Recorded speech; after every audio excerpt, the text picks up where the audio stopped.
Here are some tips on safely draining your potatoes. So once you're happy that they're cooked, what we're going to do is make sure we've got a colander ready in the sink. And then what we're going to do is we're going to lift with 2 hands, and as always, have some oven gloves on just in case your pan handles are hot. And then what we're going to do is swiftly but not fast move over to our sink where our colander is waiting, and we're going to slowly pour away from ourselves so that we don't splash into us.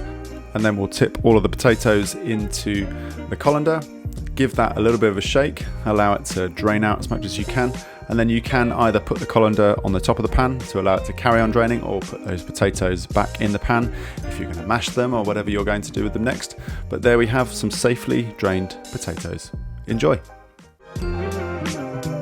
Don't forget there are plenty of tips like this throughout our book. All you need to do is find the tip that you want, get your phone, give it a scan, and that will take you right to where you need to go, or simply follow us for more tips just like this.